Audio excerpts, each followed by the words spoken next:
ఎక్కడ ఆదిలాబాద్ భీంపూర్ అంట. ఇందాకే మనం మాడుకున్నాం కదా, మన ప్రభుత్వాలు ఎంత బాగున్నాయంటే పాపం బడిలో సగం షెడ్లో సగం పిల్లలు. బడి షెడ్లో సగం ఉందంట, గుళ్ళో సగం ఉందంట. మళ్ళీ ఏమన్నా అంటే మేము ఇంటిగ్రేటెడ్ స్కూల్స్ కడుతున్నాం అంటారు. నియోజకవర్గానికి ఒక ఇంటిగ్రేటెడ్ మోడల్ రెసిడెన్షియల్ స్కూలు, ఏ పాఠాలు చెప్పబోతున్నాం పిల్లలకి, మేము అవి చేయబోతున్నాం పిల్లలకి, ఈ చేయబోతున్నాం, సొల్లు కబుర్లు. ఆ ప్రభుత్వం ఇంతే, ఈ ప్రభుత్వం ఇంతే. పిల్లలకి కనీసం కూర్చోడానికి బెంచీలు లేవు, అక్కడ కింద కూర్చున్నారు. ఒక ఫ్యాన్ కానీ ఏమీ లేదు. సమ్మరు స్టార్ట్ అయిపోయింది, సమ్మర్ తాట తీస్తుంది. ఇక్కడ రేకులు, పైన రేకులు, వెనక రేకులు. పిల్లలు ఏమవుతారు? ఇది మన ప్రభుత్వాల పనితీరు, ఇది మన ప్రభుత్వాల నిదర్శనం. ఇక్కడ మొదటి చిత్రంలో కనిపిస్తున్న తడికల షెడ్లో వెళ్తున్న వారు ప్రభుత్వ పాఠశాలకు చెందిన 1, 2, 3 తరగతుల విద్యార్థులు. రెండో చిత్రంలో ఆలయ ప్రాంగణంలో కూర్చున్న వారు అదే పాఠశాలకు చెందిన 4, 5 తరగతుల విద్యార్థులంట.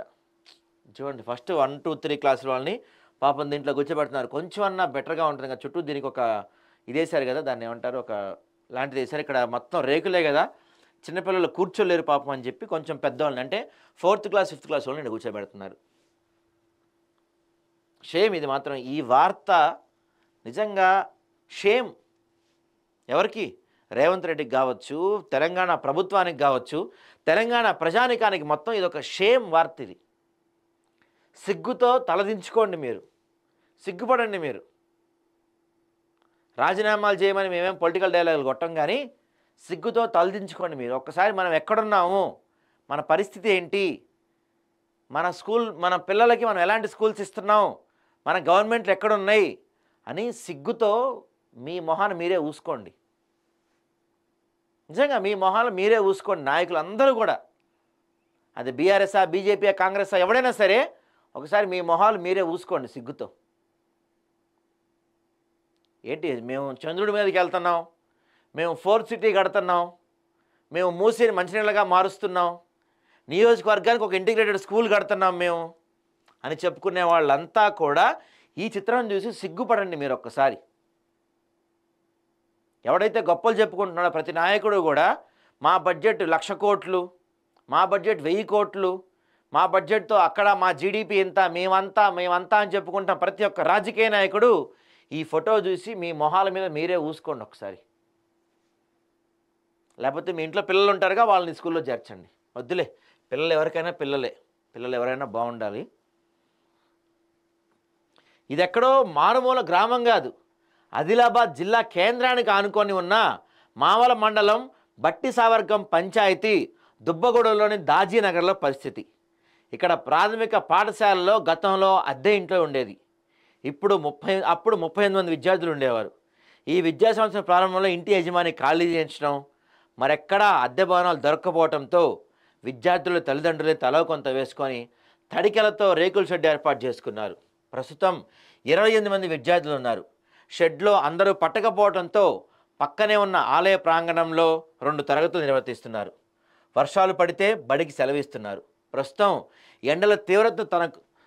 ఎండ తీవ్రతకు పిల్లలు షెడ్ లోపల కూర్చోలేకపోతున్నారు. ఉపాధ్యాయులు సైతం ఇద్దరికి గాను ఒకరు లాంగ్ లీవ్లో ఉన్నారు.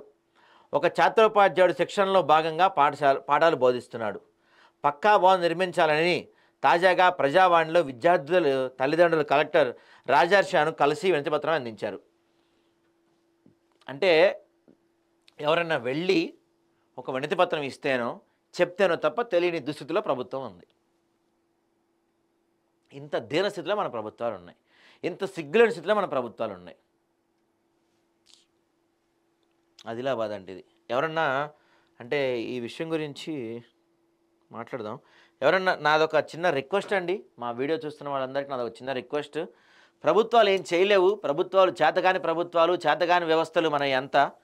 ప్రభుత్వాలు ఏం చేయలేవు. ఎవరన్నా ఎన్జిఓలు ఉంటారు కదా, నిజంగా పనిచేసే ఎన్జిఓలు ఎవరన్నా ఉంటే కొంచెం ఇక్కడ ఈ పిల్లల సంగతి చూడండి. ఆదిలాబాద్ జిల్లా భీంపూర్ దగ్గర ఒక్కసారి కొంచెం ఎన్జిఓస్ ఎవరన్నా ఉంటే ఈ స్కూల్ పరిస్థితి ఏమైనా చూడండి. కొంతలో కొంతైనా కొంత నిధులు సేకరించిన ఒక చిన్న, లేకపోతే అట్లీస్ట్ రెంట్కైనా సరే ఒక చిన్న రూమ్ తీసుకునే ప్రయత్నం చేయండి. పిల్లలు ఎండలో విపరీతంగా ఉన్నాయి, వాళ్ళు ఎండలో కూర్చోలేని పరిస్థితి ఉంది. దయచేసి మా వంతు మేము కూడా ప్రయత్నం చేస్తాం మా ఛానల్ తరపు నుంచి. అక్కడ లోకల్లో వాళ్ళు ఉన్నారైనా లేకపోతే ఎన్‌జీఓలు ఉంటే కొంచెం పట్టించుకోండి. ప్రభుత్వాలను నమ్ముకోలేం. మనం ప్రభుత్వాలు ఉండి కూడా మనకి లేనట్టే. ఎన్‌జీఓలు ఎవరన్నా కొంచెం పెద్ద మనసు చేసుకొని అక్కడ పిల్లలకి స్కూల్ వచ్చేలాగా ఏదైనా ఏర్పాటు చేయాలని కోరుకుంటున్నాం.